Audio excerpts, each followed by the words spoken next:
बिस्मिल्लाहिर्रहमानिर्रहीम। रब्बि श्रह ली सदरी व यस्सिर ली अमरी वहलुल उक़दतम मिन लिसानी यफ़क़हू क़ौली। My name is Dr. Muazzam Manzoor. Medicine is my profession and teaching is my passion.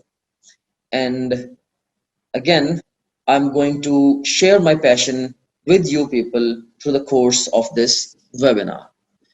तो आज का जो हमारा टॉपिक है ये खास तौर पे उन स्टूडेंट्स के लिए है जो कि एमकेट सिंध की प्रिपरेशन कर रहे हैं, राइट। सो फर्स्ट टाइम है कि मैंने सिंध के स्टूडेंट्स के लिए खास तौर पे एक वेबिनार ऑर्गेनाइज किया है so as to guide them in a better way. So here we have got the big picture of our today's discussion. First of all, during the course of this webinar, हम generally MCAT Sindh के बारे में कुछ बातें discuss करेंगे. And secondly, I'll be giving you certain tips for the better preparation of MCAT Sindh in remaining days. कि जो remaining days हैं, इनमें आपने किस तरह से MCAT सिंध के लिए बेहतर तैयारी करनी है, हम इसके ऊपर बात करेंगे. And thirdly, I'll also be giving you the subject-wise guidelines for MCAT Sindh prep. MCAT Sindh की तैयारी के लिए आपको मैं subject-wise guidelines भी दूंगा. And towards the end of our discussion, we'll be having a question and answer session. So let's start off with the MCAT Sindh. MCAT Sindh के हवाले से सबसे पहली बात जो मैं आपको बताना चाहूँगा, that is who is the test conducting authority for MCAT Sindh. MCAT Sindh जो है इसको कंडक्ट किसने करना है. यहाँ पे सिंध की जो स्टोरी है वो बाकी प्रोविंसेस से थोड़ी सी डिफरेंट है. लाइक अगर हम पंजाब की बात करें, वहां पे यूनिवर्सिटी ऑफ हेल्थ साइंसेज है जो कि गवर्नमेंट और पब्लिक सेक्टर के मेडिकल कॉलेजेस में एडमिशन के लिए एक ही एंट्री टेस्ट कंडक्ट करती है. इसी तरीके से अगर हम केपीके की बात करें तो वहां पे हमारे पास ईटा है, राइट. तो ईटा एक एजेंसी है जो कि मेडिकल और इंजीनियरिंग दोनों तरह के स्टूडेंट्स से एंट्रेंस एग्जाम्स कंडक्ट करती है for giving them admissions to the medical colleges and engineering universities. तो ये जो एजेंसीज हैं ये कई सालों से ये सेम है प्रोविंसेस के अंदर, लेकिन सिंध के हवाले से थोड़ा सा डिफरेंट इस तरह से है कि सीनियर सिंध में हर साल ओवरऑल जो एडमिशन प्रोसेसिंग एजेंसी है वो चेंज हो रही है, राइट. सो पंजाब में जैसे यूएचएस ने ही टेस्ट लेना है और यूएचएस ने ही बच्चों के एडमिशन प्रोसेस करना है, लेकिन सिंध में जो सिंध में होता ओवरऑल ये है कि सिंध की जो गवर्नमेंट है, राइट, वो जो एडमिशन की जो प्रोसेसिंग है वो उसका काम किसी ना किसी यूनिवर्सिटी को एलोकेट कर देती है, राइट. जैसे कि यू सीन हियर कि अगर हम बात करें जैसे 2017 में जो डाउ यूनिवर्सिटी है ऑफ हेल्थ साइंसेस, उन्होंने डाउ यूनिवर्सिटी है वो उसने टेस्ट कंडक्ट किया. उसके बाद फिर 2018 के अंदर जो जिन्ना सिंध मेडिकल यूनिवर्सिटी है उन्होंने ये एडमिशन प्रोसेस किए. फिर 2019 में Liaquat university of medical and health sciences, तो इन्होंने क्या लेके एडमिशन प्रोसेस किए.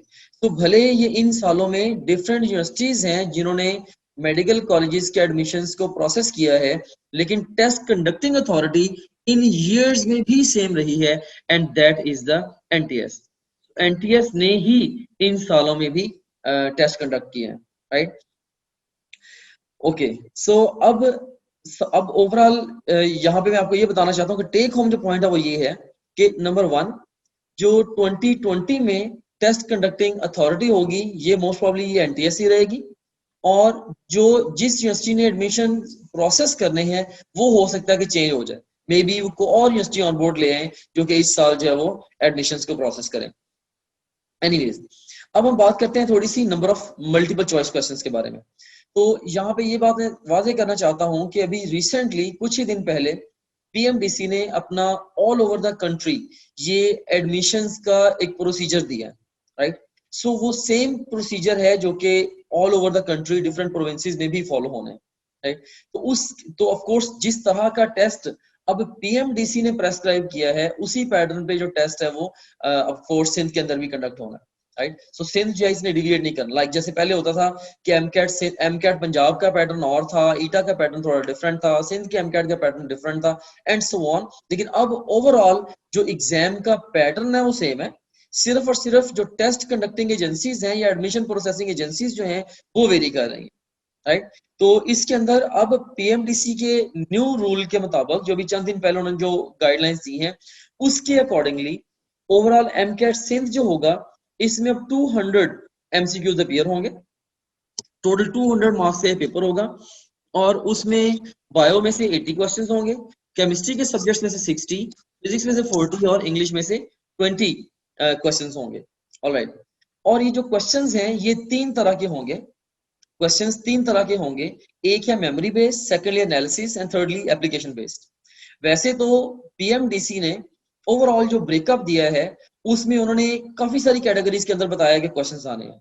लाइक उन्होंने ये बताया कि जी वेरी इजी क्वेश्चंस होंगे जो हर बच्चा अटेम्प्ट करेगा, इजी क्वेश्चंस होंगे जो बिग मेजॉरिटी अटेम्प्ट करेगी, फिर मीडियम डिफिकल्टी के क्वेश्चंस होंगे जो कि अगेन एक मेजॉरिटी अटेम्प्ट कर लेगी, उसके बाद फिर हार्ड क्वेश्चंस होंगे और एक्सट्रीमली हार्ड क्वेश्चंस होंगे। सो एक वाइड स्पेक्ट्रम के अंदर आपको क्वेश्चंस जो हैं वो दिए जाने हैं, ये पीएमडीसी की गाइडलाइंस है।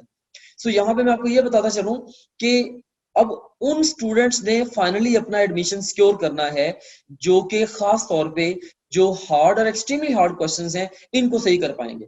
देखिए एक बहुत सारे क्वेश्चंस तो ऐसे होंगे, like you can say grossly कि 70% क्वेश्चंस ऐसे होंगे जो कि majority of the students at the end of the day वो ठीक अटेम्प्ट कर लेंगे, लेकिन जो 30% क्वेश्चंस होंगे वही वो क्वेश्चंस हैं जिन्होंने डिफरेंस क्रिएट करना है।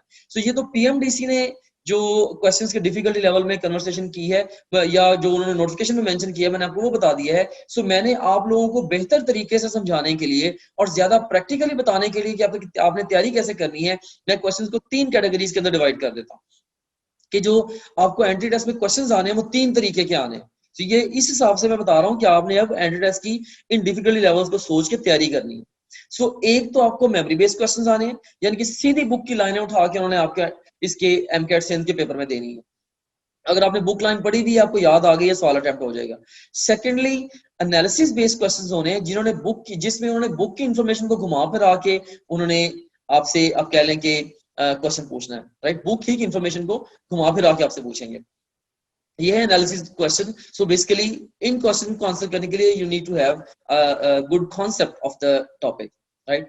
और उसके बाद फिर जो एप्लीकेशन क्वेश्चंस हैं, एप्लीकेशन क्वेश्चंस के बारे में ये कहता हूं कि इन क्वेश्चंस में वो कोई भी आपको रियल लाइफ सिनेरियो दे के they want you to apply certain basic principle और certain basic formula of your textbook on that real life scenario and unlock that scenario. बिल्कुल ऐसे ही है जैसे मैं आपको एक लॉक पकड़ा दूं और आपको कहूं जी 100 चाबियां में से एक इसको लगनी है, तो सवाल आपको वो दे देंगे जैसे फिजिक्स का कोई न्यूमेरिकल दे देंगे। कोई बंदा है बाइक पे इतनी रफ्तार से मूव कर रहा है, वो इतनी स्पीड पे जाके ब्रेक अप्लाई करता है, ये उसका वेट है, मैं ऐसा फलां फलां, डिफरेंट डिफरेंट वेज में आपको रियल लाइफ सिनेरियो देके अब आपसे ये पूछेंगे बताइए भाई इसके अंदर अब अगर ये चीज कैलकुलेट करनी है तो ये कैसे होगी एंड सो ऑन। तो आपने क्या करना है, आपने ये ढूंढना है कि यार इस सिनेरियो से रिलेटेड कौन सा फॉर्मूला या प्रिंसिपल हमारी बुक में गिवन है जो कि इस पे अप्लाई होगा और इस क्वेश्चन का आंसर निकल आएगा, राइट। सो ये होते हैं एप्लीकेशन क्वेश्चंस।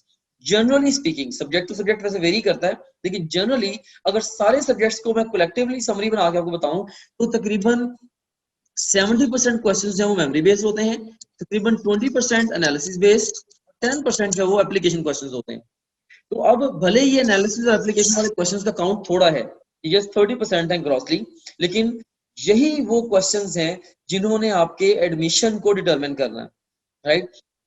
तो बेसिकली ऑफ कोर्स मेमोरी के लिए तो आपने तैयारी करनी ही करनी है, बुक्स को थॉरली रीड करना ही करना है, लेकिन इंपॉर्टेंट ये है कि आपने उन क्वेश्चंस को भी तैयार करना है जहां से आपके स्कोर का डिफरेंस क्रिएट होना है। लाइक मैं आपको एक अहम बात बताता हूँ कि जस्ट इमेजिन करें कि दो कंटेस्टेंट्स हैं और दोनों कंटेस्टेंट्स जो हैं वो इलेक्शन लड़ रहे हैं और वो वोटिंग जब वो चल रही है, तो जब टाइम खत्म हो गया 5 बज गए, उन्होंने गेट बंद कर दिया, वो जो वोटिंग एरिया था गेट बंद कर दिया। अब जो भी लोग हॉल के अंदर हैं या उस एरिया के अंदर हैं सिर्फ वही वोट कास्ट कर सकते हैं, बाहर से कोई नहीं आ सकता। तो अब वो वोटिंग भी वहां पे इलेक्ट्रॉनिक वे में चल रही है मे बी, तो अब जस्ट एक वोटर रह गया हॉल के अंदर, राइट। और दोनों जो कंटेस्टेंट्स हैं उनके वोट बराबर हैं, तो ऑफ कोर्स अब वो जो एक वोटर है अब वो जिसको वोट कास्ट कर देगा उसका एडमिशन हो जाना है। तो जो एनालिसिस और एप्लीकेशन क्वेश्चंस हैं इनकी अहमियत भी आपके एडमिशन के लिए ऐसी ही है, राइट। तो अगर आप एनालिसिस एप्लीकेशन वाले क्वेश्चंस ठीक करेंगे तो ही आप पब्लिक सेक्टर में ओपन मेरिट पे एडमिशन ले पाएंगे। ऑलराइट, सो इसके टोटल मार्क्स जो होंगे वो 200 होंगे, नेगेटिव मार्किंग कोई नहीं होनी, और 2.5 घंटे का ये पेपर होगा। और इसके बाद जो सीन है कि इसके बाद ये कंप्यूटर बेस्ड होगा या पेपर बेस्ड होगा, तो मोस्ट प्रॉब्ली चाहिए होगा आपका पेपर बेस्ड होगा, राइट। और इसका जो सिलेबस है, अच्छा सिलेबस के हवाले से बच्चे बहुत सारे क्वेश्चंस पूछते हैं, तो मैं आपको बताता चलूं कि जैसे एमकैट में प्रेस्क्राइब्ड सिलेबस है, उन्होंने सिलेक्टेड टॉपिक्स बुक में से दिए हुए, एमडी कैट पंजाब की बात कर रहा हूं मैं, राइट। इस तरह से ईटा ने भी अपना सिलेबस दिया हुआ है, सिंध में जैसे कराची में एकेयू है, उन्होंने अपना सिलेबस प्रेस्क्राइब करके रिटन फॉर्म में दिया हुआ है कि जी ये यूनिट्स और इनमें से ये टॉपिक्स आपसे पूछे जाएंगे। एमकैट सिंध के हवाले से ऐसा कुछ भी नहीं है। सो आपकी जो फुल बुक्स हैं वही आपका सिलेबस कॉन्स्टिट्यूट करती है। हाँ, ये अलग बात है कि अगर हम एनटीएस के पास पेपर्स के ट्रेंड्स को देखें तो वो कुछ टॉपिक्स को ज्यादा फोकस कर रहे हैं, कुछ यूनिट्स को और उनके अंदर कुछ टॉपिक्स को ज्यादा फोकस करते हैं। सो आपने पढ़नी सारी किताबें हैं, लेकिन आपने ज्यादा फोकस उन चीजों पे करना है, उन चैप्टर्स और टॉपिक्स पे करना है जहां से पास में ज्यादा क्वेश्चंस पूछे गए हैं, right. So this was about the syllabus. Okay, अब उसके बाद नेक्स्ट हम चलते हैं स्टडी रिसोर्सेज। तो स्टडी के लिए आपकी टेक्स्ट बुक्स और इसके अलावा टॉप ग्रेड का जो एमकेट सिंध का प्रेपरेशन का जो कोर्स है, आप इसको ज्वाइन कर सकते हैं। अब इंपॉर्टेंट पॉलिसीज के हवाले से बात करता हूं कि एक तो आपने सारे एमसीक्यूज अटेम्प्ट करने होंगे, आंसर चेंज आपको परमिसिबल ही नहीं होगा, पॉसिबल ही नहीं होगा जब आप सर्कल बबल फिल कर देंगे। और जो क्वेश्चंस हैं ये अलग बात है कि क्वेश्चंस आप किसी भी ऑर्डर में अटेम्प्ट कर सकते हैं, लाइक ये पाबंदी नहीं है कि आपने पहले फिजिक्स को करना है फिर आपने केमिस्ट्री को करना है। आप सब्जेक्ट्स और इवन उसके अंदर क्वेश्चंस का ऑर्डर अपनी मर्जी से चूज कर सकते हैं। तो इसके लिए जनरली रिकमेंडेशन हम ये देते हैं कि जो सब्जेक्ट आपको सबसे ज्यादा आता है आप उसको सबसे पहले अटेम्प्ट करें, और जो सबसे कम आता है उसको सबसे एंड पे ले जाएं और दरमियान में बाकियों को रखें। फॉर एग्जाम्पल, आपको सबसे अच्छी अगर बायो आती है तो आप बायो से स्टार्ट करें, फिर केमिस्ट्री, और उसके बाद फिर फिजिक्स और इंग्लिश पे आ जाए, सो ऑन। सो इजी से आपने डिफिकल्ट की तरफ जाना है, यही इसकी ओवरऑल स्ट्रेटजी होनी चाहिए। बहरहाल टेस्ट सेंटर जो है, आप जब अप्लाई करेंगे ऑनलाइन तभी आप टेस्ट सेंटर चूज करेंगे, और आपका जो भी टाइम और प्लेस ऑफ टेस्ट होगा वो आपके एडमिट कार्ड के ऊपर मेंशन्ड होगा। ऑलराइट, अब हम बात करते हैं tips for the better prep of MCAT Sindh in remaining days. अब जो दिन रह गए हैं उन दिनों में आपने एमकेट सिंध की तैयारी करनी कैसे है। अच्छा, इसमें जो एक्सपेक्टेड डेट है एमकेट सिंध की, दैट इज लास्ट वीक और लास्ट संडे ऑफ अक्टूबर, जो कि 25 अक्टूबर बनता है, राइट। सो आप ये अज्यूम कर सकते हैं इस वक्त फॉर ऑल प्रैक्टिकल पर्पसेस कि 25 अक्टूबर को हमारा एमकेट सिंध कंडक्ट किया जाएगा, ठीक है। तो अब ये जितने भी रिमेनिंग डेज हैं, लाइक अगर कल से हम शुरू करें, अप्रॉक्स 47 रिमेनिंग डेज हैं, तो इन दिनों में आपने किस तरीके से तैयारी करनी है, हम इस चीज के ऊपर बात करेंगे, राइट। मैं आपको टिप्स देने लगा हूं for the better preparation of MCAT Sindh. सबसे पहली जो इंपॉर्टेंट टिप मैं आपको देना चाहता हूं वो ये है कि आपने ट्रस्टेड स्टडी रिसोर्सेज उनको आपने यूज करना है। और सबसे ज्यादा जो ट्रस्टेड रिसोर्स है आपके लिए वो आपकी अपनी टेक्स्ट बुक्स हैं, राइट। टेक्स्ट बुक्स हैं। सो मैं ये देखता हूँ कि बहुत सारे ऑथर्स ने या बहुत सारे पब्लिशर्स ने बहुत सारा काम किया हुआ है एमकेट सिंध की प्रिपरेशन के हवाले से, लेकिन अगर हम उसको क्रिटिकली एनालाइज करें तो बहुत सारा कंटेंट ऐसा है जो कि एग्जाम के साथ कंपेटेबल नहीं है। मे बी उन्होंने किसी और एग्जाम के लिए उसको तैयार किया और एमकेट सिंध के साथ आगे फिट कर दिया, राइट। सो इसलिए ये अगर आपने स्टडी रिसोर्स की जरूरत उठा ली है, लाइक अगर आपने ऐसा स्टडी रिसोर्स उठा लिया है जो आपकी टेक्स्ट बुक से आपको दूर लेके जा रहा है, तो डेफिनेटली आपका एग्जाम का स्कोर कॉम्प्रोमाइज होना ही होना है, राइट। तो आपने अहम तरीन बात यह है कि आपने ट्रस्टेड स्टडी रिसोर्सेज जो हैं आपने उनको यूज करना, उसके अंदर टेक्स्ट बुक्स, राइट। सो सबसे पहले आपने, आपकी मिशन ही आपका ये होना चाहिए, आपकी पूरी की पूरी जो टेक्स्ट बुक्स हैं आपने इनको थॉरली और कंसेप्चुअली पढ़ना है, राइट। सो अगर आपने ये काम अभी तक नहीं किया, शायद बाकी कामों का आपको खास तरह बहुत ज्यादा फायदा नहीं होना, राइट। और सेकंड नंबर पे और ट्रस्टेड रिसोर्स कौन सा है, सेकंड नंबर पे जो ट्रस्टेड रिसोर्स है that is of course the subscription of topgrade.pk। आप topgrade.pk का कोर्स बाय करें और वहां से आप अपने जो लेक्चर्स लें, रिवीजन नोट्स देखें, क्वेश्चंस अटेम्प्ट करें और उसके थ्रू अपनी प्रिपरेशन को इंप्रूव करें आप। ओके, अब नेक्स्ट हम देखते हैं, सेकंड टिप के ऊपर बात करते हैं कि यू सीन हियर, हमने आपके लिए क्या किया है, हमने एमकेट सिंध की तैयारी के लिए ओवरऑल जो है वो 47 डेज का स्केड्यूल प्रिपेयर किया है। ओवरऑल हमने 47 डेज का स्केड्यूल प्रिपेयर किया है, तो आपने उस स्केड्यूल को फॉलो करना है और उसके मुताबिक अपनी तैयारी करनी है। इस स्केड्यूल के अंदर हमने खुद ही बहुत सारी चीजों की केयर कर ली है। फॉर एग्जाम्पल, इसमें जो पहली रिवीजन हमने रखी है वो हमने 24 वर्किंग डेज की रखी है, जिसके अंदर फास्ट रिवीजन होगी, टॉपिक वाइज टेस्ट होंगे और आप अपनी गलतियों से सीखेंगे। और उसके बाद फिर सेकंड रिवीजन जो है 4 वर्किंग डेज की है, इसमें क्वार्टर सिलेबस टेस्ट होंगे। उसके बाद थर्ड रिवीजन जो है ये 2 वर्किंग डेज की, इसमें हाफ सिलेबस टेस्ट होंगे। और फोर्थ रिवीजन जो है, जो फोर्थ रिवीजन है ये 4 वर्किंग डेज की होगी। ओके, इसमें मैं आपको थोड़ा सा दोबारा क्लैरिफाई कर देता हूँ। इसके अंदर हमारी फर्स्ट रिवीजन होगी वो होगी 24 दिन की, और वो होगी लाइक टॉपिक वाइज रिवीजन होगी। सेकंड रिवीजन जो है वो होगी क्वार्टर सिलेबस रिवीजन, राइट। और थर्ड रिवीजन जो होगी वो होगी हाफ सिलेबस, और जो फोर्थ रिवीजन होगी वो सब्जेक्ट वाइज फुल सिलेबस होगी 4 दिन के अंदर, राइट। और एंड पे जाके आप इंपॉर्टेंट टॉपिक्स को रिवाइज करेंगे और जो एफएलपीज है उनको भी आप अटेम्प्ट करेंगे साइड बाय साइड। बहरहाल ये जो स्केड्यूल है मैं आपको भी towards the end of our webinar मैं आपको बता दूंगा कि आपने ये जो स्केड्यूल है किस तरह से हासिल करना है। आपको रिटन फॉर्म में स्केड्यूल मिल जाएगा। इस स्केड्यूल को फॉलो करते हुए आप अपने सिलेबस को मल्टीपल टाइम्स आप कवर करेंगे ड्यूरिंग द रिमेनिंग डेज। फिर टिप नंबर 3 भी अगर हम जाएं तो आपने daily fix study routine set करनी है। अब बच्चे बहुत सारे मुझसे क्वेश्चन पूछते हैं सर हमारी स्टडी रूटीन कैसी होनी चाहिए, हमें कितने घंटे पढ़ना चाहिए। तो इसका आंसर ये है, ये रूटीन एक स्पेसिफिक रूटीन मैंने आपको दे दी है। इस तरह की रूटीन अगर आप चाहें इसी को मॉडिफाई करके या इसी को मजीद अपने लिए बेहतर बना के आप फॉलो कर सकते हैं। इसके मुताबिक आपने सुबह 5 बजे उठना है और 5 से 6 आप लोग क्या करेंगे, आप फजर की नमाज पढ़ें और एक्सरसाइज करें। 6 से 7 आप क्या करेंगे, 6 से 7 आप सेल्फ स्टडी का पहला स्पेल लगाएंगे 60 मिनट का।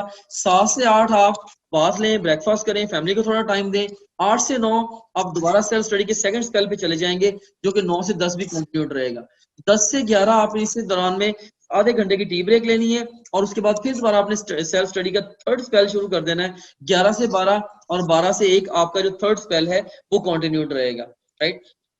और 1 से 2 फिर आपने क्या करना है, 1 से 2 फिर आपने आप कह लें कि आपने नमाज पढ़नी है और लंच की ब्रेक लेनी है घंटे की। फिर 2 से 3 आप सो लें, 1 घंटा थोड़ा रेस्ट कर लें, दोबारा अपने आप को फ्रेश कर लें क्योंकि अभी आपने आगे काफी सारे घंटे काम करना है। फिर 3 से 4 आप सेल्फ स्टडी का चौथा स्पेल लगाएंगे 60 मिनट का, और 4 से 5 दौरान आप एक टी ब्रेक लेंगे और चाय और असर की नमाज पढ़ेंगे और सेल्फ स्टडी स्पेल 4 ही कंटिन्यू रखेंगे जो कि 6 बजे तक जाएगा। फिर 6 से 7 के दौरान आप कोई भी स्पोर्ट्स या फन एक्टिविटी करेंगे और उसके बाद फिर 7 से 8 आप मगरिब की नमाज पढ़ेंगे, डिनर करेंगे, फैमिली के साथ थोड़ा टाइम स्पेंड करेंगे और उसके बाद फिर 8 से 9 और फिर 9 से 10 और 10 से 11 तक सेल्फ स्टडी अपनी कंटिन्यू करेंगे और 11 से ऑनवर्ड्स 5 बजे तक फिर आपने सोना है।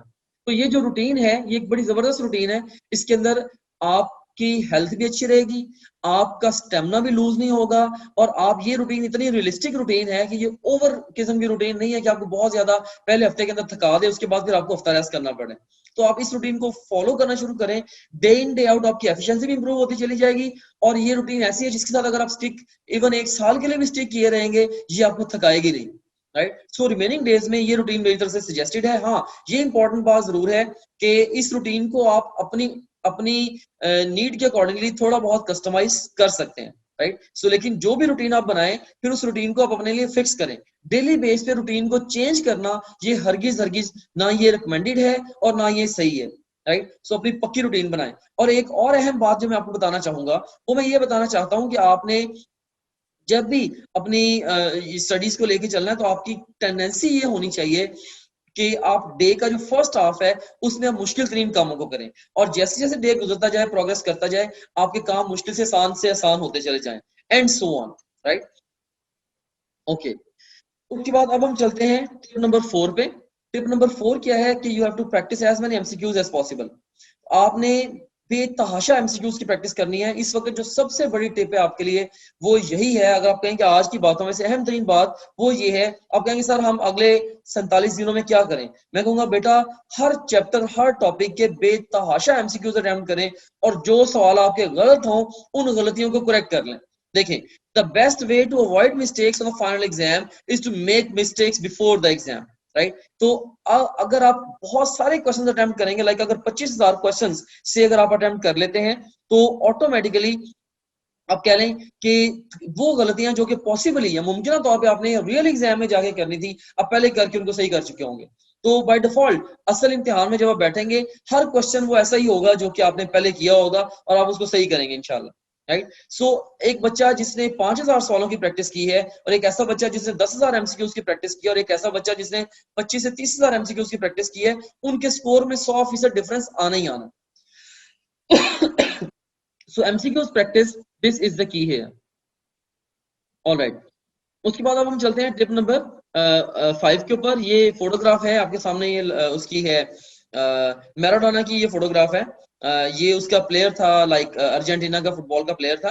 तो एक दफा ऐसा हुआ था कि ये मेरा फेवरेट प्लेयर है कि इसने ये he was playing in the ground, football ground. तो इसने हिट लगाई और वो पोल से टकरा के वापस आ गई, गोल नहीं हुआ। तो इसने चैलेंज कर दिया, कहता ये पोल छोटा है इसलिए मेरा गोल नहीं हुआ। People started laughing. और लेकिन जब उन्होंने पोल्स की मेजरमेंट की, ऑफ कोर्स इसका राइट था, तो वाकई वो पोल छोटा निकला, इसको फिर गोल मिला, पॉइंट मिला। तो इससे किसी ने पूछा, यार तुम इतना कॉन्फिडेंस है कि तुम्हारा गोल नहीं हुआ और तुमने चैलेंज कर दिया कि ये पोल छोटा है। तो इसने कहा कि भाई मैंने इसकी इतनी ज्यादा प्रैक्टिस की हुई इस शॉट की, कि हो नहीं सकता कि मेरे से गलती हो जाए। तो आप लोगों ने भी एमसीक्यूज की इतनी ज्यादा प्रैक्टिस करनी है कि गलती का इम्कान जो है वो खत्म हो जाए। सो गलती का इम्कान खत्म करने का वाहिद तरीका क्या है कि आप एमसीक्यूज की प्रैक्टिस करें। एमसीक्यूज की प्रैक्टिस, सिर्फ एमसीक्यूज की बेतहाशा प्रैक्टिस आपको कहने के सैकड़ों के बातों से आपको बचा लेगी। आपके टाइम की मैनेजमेंट, आपके रिफ्लेक्सेस, आपके कॉन्सेप्ट्स को बूस्ट करना, बहुत सारी चीजें हैं ऑटोमेटिकली एमसीक्यूज की प्रैक्टिस आपकी जो वो उसको करेक्ट कर देती है, राइट।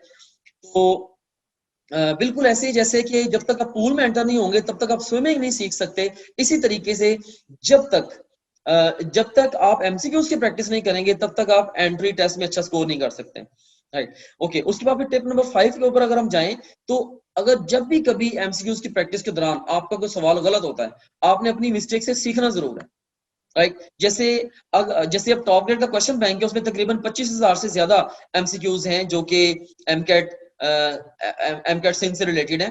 तो ऑन एवरेज डेली बेस पे आपकी कोशिश होनी चाहिए तकरीबन कोई 800 से 1000 एमसीक्यूज आप डेली अटेम्प्ट करें। और उसमें से जितने सवाल आपके गलत हो, मे बी 100 क्वेश्चन गलत हुए हैं, 200 क्वेश्चन भी गलत हुए हैं, आपने हर क्वेश्चन की गलती से सीखना है। आपने ये गौर करना है कि नंबर 1, ये सवाल क्यों गलत हुआ, राइट। आपने अपने आप से जब भी कोई गलती होगी किसी भी एमसीक्यू को लेके, आपने पहला सवाल अपने आप से ये पूछना है कि ये सवाल क्यों गलत हुआ। क्या मैंने बुक को ध्यान से नहीं पढ़ा, या मैंने सवाल को ध्यान से नहीं पढ़ा, या मैंने चारों ऑप्शंस नहीं पढ़े, या मैंने गलत फॉर्मूला लगाया, राइट। सो ये गलती हुई क्यों, राइट। सो क्यों गलत हुआ, आपने उस रीजन पे जाना है। और सेकंड नंबर पे आपने फिर क्या करना है, आपने सेकंड नंबर पे आपने ये करना है कि आपने एक स्ट्रेटजी बनानी है अपने दिमाग के अंदर कि इस तरह की गलती से आइंदा मैंने कैसे बचना है। मैं किस तरह से किताब पढ़ूंगा, या किस तरह से आइंदा हमेशा सवालों को अटेम्प्ट करूंगा कि मैं इस तरह की गलती दोबारा कमिट ना करूं, राइट।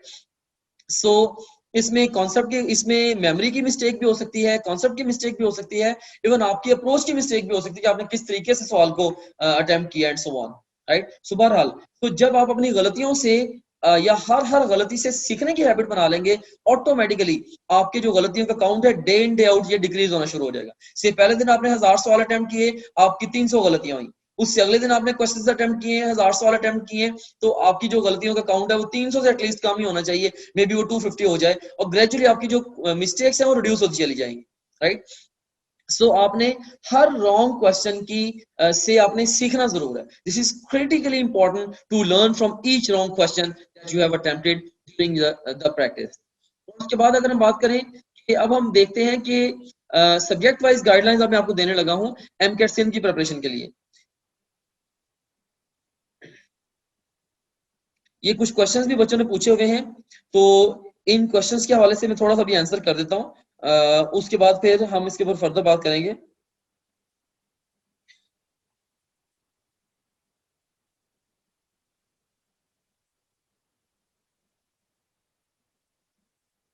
ओके, सो इसमें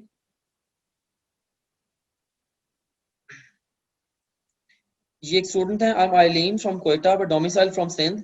एफएससी परसेंटेज इनकी 88% है। क्वेश्चन इसमें सिर्फ फेडरल बोर्ड की बुक से एमकेट सिंध की तैयारी कर सकते हैं।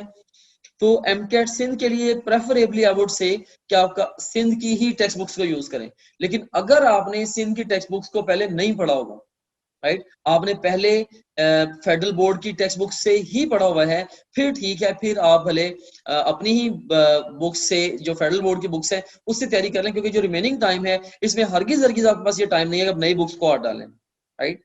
I hope that I have answered your question. Okay, एक और स्टूडेंट है, उसने क्वेश्चन किया है कि अगर किसी की 10% तैयारी हो, वो 2 मंथ्स में तैयारी कर लेगा कंप्लीट। यस, अगर आप आपकी तैयारी बहुत कम भी है, स्टिल ये जो रिमेनिंग टाइम है इसके अंदर आप डेफिनेटली आप अच्छे तरीके से तैयारी कर सकते हैं, राइट। तो सर वो टेक्स्ट बुक पर ध्यान दे या कॉन्सेप्ट पर? ऑफ कोर्स इसमें ये जो टेस्ट है ये मेमोरी और कॉन्सेप्ट दोनों का टेस्ट है, तो आपने ऑफ कोर्स बुक्स को थॉरोली भी पढ़ना है और कॉन्सेप्ट्स जो अपने वो भी इंप्रूव करने हैं। एक और बच्चा उसने मुझे कहा जी नम्स के टेस्ट के बारे में कुछ बताएं बेटा। नम्स के बारे में जो डिटेल्ड वेबिनार है ये डे बिफोर यस्टरडे मैंने उसको कंडक्ट कर दिया था, उसको इवन अपलोड भी कर दिया था विमियो के ऊपर, तो वो वहां से आप देख सकते हैं। ऑलराइट, एनीवेज अब मैं आपको इसकी सब्जेक्ट वाइज गाइडलाइंस कुछ देने लगा हूं कि आपने किस तरह से प्रेपरेशन करनी है, राइट, एमकेट सिंध की। तो इसके लिए सबसे पहले फिजिक्स के ऊपर हम बात करते हैं। तो फिजिक्स के हवाले से first of all you have to read the textbook thoroughly and also start shading load of book reading now. तो अब आपने आपने क्या करना क्या है कि जब भी आपने से फिजिक्स का कोई भी यूनिट तैयार करना है, अब आप टेक्स्ट बुक को थॉरोली रीड करें, और जिन चीजों को आप ऑलरेडी बहुत अच्छे तरीके से कर चुके हैं, टेक्स्ट बुक को रीड करते हुए आपको ये फील हो रहा है कि यार इस चीज को मुझे दोबारा पढ़ने की जरूरत नहीं है, आप भले लेड पेंसिल से साइड पे बड़ी सारी ब्रैकेट लगा के क्रॉस लगा दें, ताकि आप अपना लोड जो है वो बुक्स का वो कम करना शुरू करें। अब ये सोच के हर दफा चैप्टर को पढ़ें कि अगली दफा मैंने इसी चैप्टर को इससे हाफ टाइम में रिवाइज करना है, और वो तभी पॉसिबल होगा अगर आपने फास्ट रिवीजन के लिए स्ट्रेटजीज अडॉप्ट की होंगी। अनऑर्डर्ड स्टफ को क्रॉस कर दें और अपने लिए बुक्स में जगह जगह स्टार लगा के या अंडरलाइन करके क्लूज छोड़ें कि यार इस चीजों की मदद से मैं तेजी से रिवाइज कर लूंगा, राइट। क्योंकि फास्ट रिवीजन की स्ट्रेटजी तभी बन रही होती है जब आप टेक्स्ट बुक को डिटेल से पढ़ रहे होते हैं। उसी वक्त आप साथ ये भी लाजमी सोचो कि मैंने अगली दफा इसी कंटेंट को आधे टाइम में रिवाइज कैसे करना है। उसके बाद फिर जब आप फिजिक्स के चैप्टर या यूनिट्स को पढ़ रहे होगे तो उस वक्त आपने एक और काम करना है, और वो आपने ये करना है कि आपने फॉर्मूलाज के अपने नोट्स बनाने हैं, राइट। प्रेफरेबली फार्मूला के ग्रुप्स बना लें, जैसे आपने पूरा चैप्टर पढ़ा उस चैप्टर के फार्मूलाज अपने हाथों से आप लिख लें, और आप ये भी सोचें हर फार्मूला को लेके कि भाई यहाँ से क्वेश्चन कैसे पूछे जा सकते हैं, इस फॉर्मूला से रिलेशन के क्वेश्चन कैसे पूछे जा सकते हैं, इस फॉर्मूला के एप्लीकेशन के क्वेश्चंस कैसे पूछे जा सकते हैं, या किस तरीके से पूछ सकते हैं कि इस फॉर्मूला के अकॉर्डिंगली कौन सी चीज किसके डायरेक्टली प्रोपोर्शनल है, किसके इनवर्सली प्रोपोर्शनल है, एंड सो ऑन, राइट। सो हर फॉर्मूले के बारे में आप ये जरूर सोचें कि यहाँ से क्वेश्चंस किस तरीके से पूछे जाने हैं, क्योंकि फिजिक्स के जो क्वेश्चंस होते हैं ये बहुत ज्यादा फॉर्मूलाज के ऊपर बेस कर रहे होते हैं। इसके बाद फिर आपने जो एग्जांपल्स बुक की graphs, exercise, numericals, side tables वगैरह भी, और इवन शॉर्ट क्वेश्चन वगैरह पूरी एक्सरसाइज भी आप उसको भी एक दफा जरूर नजर मारें, क्योंकि उसमें से बहुत सारे क्वेश्चंस जो वो एग्जामिनर्स वो फॉर्मुलेट करते हैं।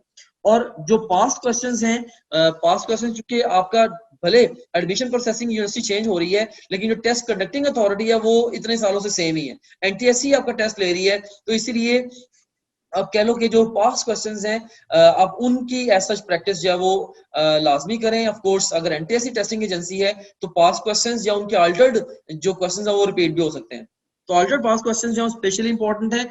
और एमसीक्यूज की practice again this is the key to success. Physics में बहुत सारे बच्चे मुझसे क्वेश्चन पूछते हैं, सर फिजिक्स हमें बहुत मुश्किल लगती है, इसकी तैयारी हम कैसे करें, हम क्या क्या टिप्स फॉलो करें। देख, तो जनरल मैंने कुछ टिप्स आपको दे दी हैं कि बुक पढ़ते हुए फार्मूलाज को खुद शॉर्टलिस्ट भी करें, अपने नोट्स बनाएं, हैंडआउट्स बनाएं, और ये भी सोचेंगे इन फार्मूलाज को लेकर सवाल कैसे पूछे जाने हैं। साथ आप न्यूमेरिकल्स, ग्राफ, साइड टेबल्स वगैरह इनको भी देखें। और लेकिन सबसे अहम तरीन बात यह है कि आप एमसीक्यूज की प्रैक्टिस जरूर करें। जैसे अगर आप मुझसे कहेंगे सर अहम तरीन चीज इस वक्त फिजिक्स से करने के लिए क्या है, मैं कहूंगा कि आप एमसीक्यूज फिजिक्स के मे बी 7-8 हजार एमसीक्यूज को आप अटेम्प्ट करें और उनमें जो गलतियां उनको करेक्ट कर लें, एंड सो ऑन।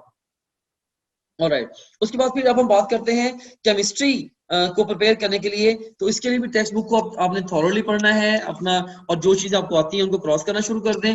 और इसमें फिजिकल केमिस्ट्री जो है बुक लाइंस के ऊपर, बुक कॉन्सेप्ट्स और न्यूमेरिकल्स पे फोकस करती है। जो इनऑर्गेनिक केमिस्ट्री है ये ज्यादा पीरियोडिक टेबल के ट्रेंड्स के ऊपर बेस कर रही होती है, राइट। या इवन जो कंडीशन ऑफ रिएक्शंस हैं, फॉर एग्जांपल टेम्परेचर, कैटलिस्ट वगैरह, इनके बारे में क्वेश्चंस बहुत ज्यादा आते हैं। ऑर्गेनिक केमिस्ट्री के अंदर जो एग्जाम के ट्रेंड्स हैं, ऑफ कोर्स ये एक तो ये इंपॉर्टेंट है, यहाँ से पोर्शन एग्जाम का बहुत ज्यादा आता है।